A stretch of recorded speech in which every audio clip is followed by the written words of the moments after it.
Hey,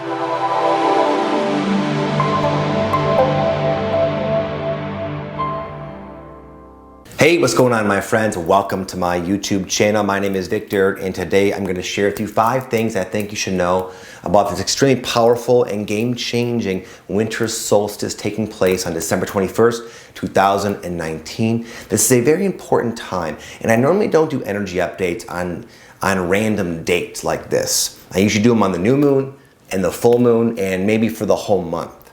But because there's such a powerful spiritual transformation taking place, even though I feel very sick right now, my whole family is sick, I felt like I gotta do an update. I gotta share with you guys some insights on this extremely powerful time, okay? Because it really is a powerful, game-changing time that a lot of people might perceive in a completely different light. I know a lot of you probably are sitting here thinking, Vic, you know, powerful and game-changing, that sounds cool and inspiring, but that's not how I'm feeling. Right now I'm feeling lost, confused, just tired from life. Like, I don't know who I am. I don't know where I want to go. Even though I thought I knew those things like a week ago, now I feel like scattered, out of sorts. I don't know what the heck's going on. This is not good. Something, I got to get my bearings about me. But in that place of vulnerability that your life can sometimes bring you into, that's where you get to discover something new about yourself. That's when you get to embody a deeper level of your truth. Not just for a moment, not just for a fleeting mystical encounter, but for the rest of your life. Okay? It's a very powerful, spiritually transformative time, very much like the dark night of the soul. It's the darkest night of the darkest day of the year, and it's very much like that. But of course, what comes after that threshold of darkness? More and more and more and more light. Not only that, there's so much beauty and so much to be learned and gained from the darkness. Because no matter how dark it gets, there's always a glimmer of light left. And sometimes when everything is going crazy in your life and you're feeling crazy in your head, your emotions, you're all emotional, you're all over the place, sometimes that's when the light of who you are can be seen the most, and where you can realize, in spite of all this, this is who I am. This is what I'm made of. And sometimes you need a lot of darkness to reveal the light that you are and how impenetrable it actually is. And then you get to carry forth that knowingness, that perseverance, that courage, that power, that force into the rest of your life, and more light will be beaming in from this day forward. Okay, my friends, I have to adjust the camera. I'm getting blinded here. I'm going to go ahead in just a second and get into the video and share with you those 5 things that'll be a lot more solid than what I just said. That's kind of an introduction for you. Before I do, let me just say, if you're brand new to my channel, I want to give you a very warm welcome and let you know that I offer all of my subscribers a free guided meditation that I made myself that will help you align with your higher self. Very similar to what I have to do in order to make these sort of channeled videos. This meditation will help you get into that same aligned with your higher self channeled state as well. It's totally free. I think it'll benefit all of you. Check it out down below if you'd like. It's at the top of the description box. With that said, I'm gonna move this and we'll get right into the video. Number 1, going perfectly with this solstice theme, I wrote down something I'm sure most of you are familiar with: the dark night of the soul. Now, a lot of you who watch my channel now understand, and also probably through your own experiences, that the dark night of the soul is not just one bad night, it's not just one bad cycle, and it's not even bad. It's just a powerful cycle of deep transformation and literal spiritual metamorphosis that we will go through time and time again, because we are ever evolving, ever expanding lights of consciousness. So it's not a one-time thing, but right now is certainly a time where a lot of people might be feeling the dark night effects, the dark night symptoms. So again, if you feel lost, if you feel confused, if you feel like life, like a lot of your resistance is manifesting, making it almost impossible to go forward, and it's weighing you down, that's not a bad thing. That's actually part of this. It's like half of the coin. It's part of the transformation process, and I'm going through it right now big time. My whole family has been hit with this wicked cold flu thing that it's a miracle I'm standing here before you shooting this video. It only shows how much I love you, because I'm a mess right now, okay? I mean, we're literally like in pain, moaning, just head pounding, couldn't get off the couch for days, all of us, okay? And we never get sick like that. And that's just one element of it. That's like the physical component, but I know me personally, I've also been feeling very, very emotional. Like I've been watching like this show True Blood, this HBO show. It's not a very sentimental series. I've been getting so choked up. Any little scene that is sort of demonstrating human decency, I'm like a little girly baby, like, ooh, like a bubbling mess, crying for no reason. Why? Okay, not only that is this sickness and my emotional instability has taken me really out of my rhythm, out of sync with like my normal state of consciousness that it takes daily work to kind of maintain. I've been unable to meditate. I can't do my breathing. I'm all stuffed up. So it's sort of, life has taken me out of rhythm with my true self to an extent to where I feel cut off, emotional, lost, confused, and from this state of consciousness, which is much lower than I prefer to embody, it's like I'm looking at my life with worried eyes and confusion, and it's like, oh my God, I feel like I don't even know who I am anymore. That kind of stuff, it just sort of snuck up on me, and it's just very reminiscent of the times I've gone through these dark nights of the soul, but I've come to define them in a completely different way. Not that I enjoy them, no. I was not throwing up, but I've been miserable physically, emotionally, etc.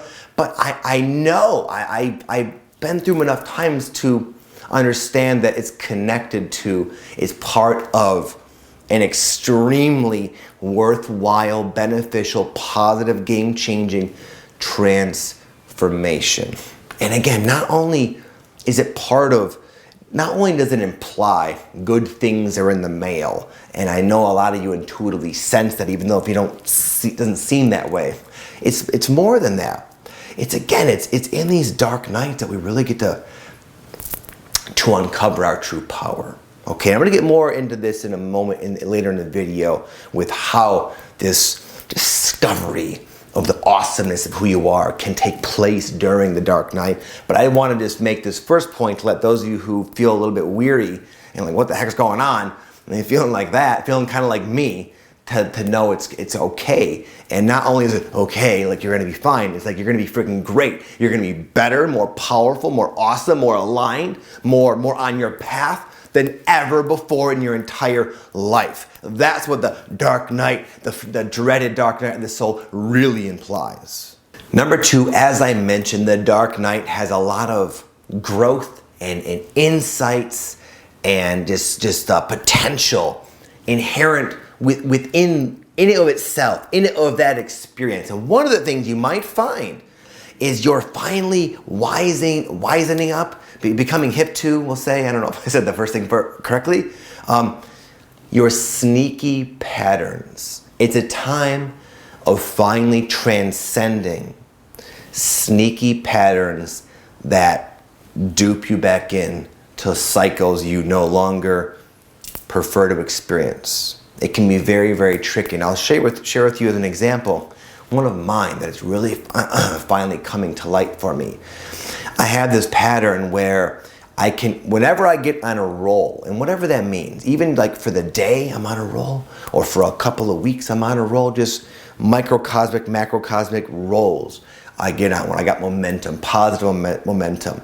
I start doing so well and feeling so well and getting so much done and feeling great. I have this pattern, this sneaky pattern of let's celebrate. That's not a bad thing. It's easy to justify, well, you've earned it, Vic. It's time to celebrate, man. Let's go out to eat, have a couple of drinks. Let's just chill out and kind of veg out and watch some TV and many other little harmless, socially acceptable things I'll do to celebrate. And yet those celebrations will break my momentum and sort of spiral me back down into a cycle where I have to kind of go through it all over again. And this, for me, it's just a personal sharing here. It makes it very difficult for me to make the kind of gains in life and gains in myself, gains in all my goals. It makes it very difficult to make that possible, okay? And it's finally kind of becoming more aware to me that this is something that's been going on in my life for a very long time, pretty much as long as I can remember. But now, in this confused, dark state, it's becoming more clear to me, okay? And awareness is the first step in transcendence. So sometimes you can become aware of something, and it's like, oh, gosh, I'm doing that? Jeez. And it can take a moment or two to accept that about yourself. It's not easy to accept faults within ourselves. But if we can just do that, if we can let the dark night bring us down to that just authentic, honest vulnerability that I'm not perfect, I got issues, and you know what? I'm gonna start working on them. I'm gonna look at them. Because what I can look at, I can manage. I can modify when I can admit that. So again, if you're becoming aware of patterns of your own behavior that are really not conducive to where you want to go in life, then that's a blessing inherent with this awareness the dark night of the soul is bringing. And let that be very clear. That's what the dark night is. It's a bombardment of consciousness. It's a bombardment of awareness. And it's like, oh my God, now that so much light, it's kind of ironic that the dark night of the soul is really an influx of light and consciousness that you can now see all of your own darkness more clearly. It can seem initially overwhelming, but when again, you can let yourself be vulnerable and honest and say, okay, you know what? Yuck, all this stuff to deal with. Well, let's start chipping away. You start chipping away. You start removing some of the darkness and what's left. All that light. Number 3, letting go of who you thought you were and remembering who you actually are and have always been. Okay? This is positive, right? This is awesome. Yes, of course it is, but it takes courage to admit to yourself that even after all these years, after all this mind activity, always trying to figure things out, after all that effort and energy and focus and intent, I still don't know who the heck I actually am. This reminds me of when I owned a personal training gym, and it was like being a personal trainer was my whole identity. In high school, I used to literally have like 6 to 8 of my buddies follow me around the weight room. I'd write them all workout programs. Whenever we'd like get together at parties, all the girls would gather and I'd write them diet plans. They all wanted to like lean out and stuff. And I was always the fitness guy. I've always been that. And I eventually, it progressed, and it was about a decade of me being a personal trainer. I finally owned this gym. And it was like, this is who I was. I was a freaking fitness guy. I don't know why. And then all of a sudden, it's like this sort of the dark night kind of hit me. And I found myself like totally unsatisfied being the fitness guy. I was like, God, is this who I am? It suddenly doesn't feel so certain. And then the more I started to like question it, the more I realized, wow, I don't know if this is who I am. But God, that begs a scary question. Well, who am I? And it kind of culminated at one point. During that time, I went to see this psychic. I've talked about him before, real good really powerful psychic named Kevin. And the first thing, because he knew me, I seen him a few times prior to that, and I sat down in his chair and he looked up and he didn't even get done flipping the cards, and he said, "You need to figure out what you want to be when you grow up." I said, "I need to figure out what I want to be when I grow up. I'm 30-something years old." And it was like that just penetrated to the heart, because I knew it was true. And it was so hard to admit, man, after all these years, I got this family, I got this business, I put all this work into this life, and I don't know who the hell I am anymore. And it's like, oh, it was a dark time. I felt lost, I felt confused. I knew I was starting to become aware of who I was not, and yet I was completely oblivious to who I was. But that, again, that space of admitting that vulnerability was crucial.